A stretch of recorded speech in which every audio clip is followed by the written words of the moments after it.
ఇవాళ మా ఇంట్లో వాళ్ళ మీద అటాక్ చేద్దామని ఒక పెద్ద అస్త్రాన్నైతే తీసుకొచ్చా. అదేంటా అనుకుంటున్నారా? చక్కెరాలు చేసే గిద్దలండి. దానికి కాను ఇదిగో ఈ 15 రకాల మౌల్డ్స్ కూడా ఇచ్చాడు. మనకు కావాల్సిన దాన్ని ఇలా కింద పెట్టుకొని స్క్రూ తిప్పేసుకోవడమే. దాని చుట్టూతో కూడా ఇలా చక్కగా ఆయిల్ రాసుకున్నారు అంటే చక్కెరాలు వేసేటప్పుడు చాలా ఈజీగా ఉంటుంది.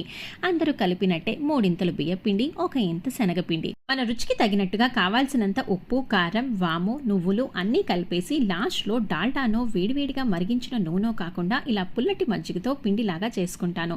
పుల్లటి మజ్జిగతో చేస్తే ఈజీగా కరకరలాడతాయి. ఎక్కువ రోజులు కూడా ఆ బొనుగు అనేది ఉండిపోతుంది. కడాయిలో డీప్ ఫ్రైకి కావాల్సినంత నూనె తీసుకొని దాన్ని బాగా హీట్ ఎక్కిన తర్వాత మీడియం ఫ్లేమ్లో పెట్టుకొని చక్కగా ఈ గన్నుతో టకటకామంటూ మనకు కావాల్సిన మురుకులన్నీ రెడీ చేసుకోవటమే. మరీ హై ఫ్లేమ్లో పెట్టేసుకొని బ్లాక్గా అయిపోయే కన్నా ఇలా బ్రౌనిష్గానే ఉన్నప్పుడు తీసేస్తే ఇంకా టేస్టీగా కూడా అనిపిస్తాయి. కొన్ని స్టార్ షేప్లో, కొన్ని సన్నటి షేప్లో, లాస్ట్లో మాత్రం ఈ ముద్ద మాత్రం కంపల్సరీ.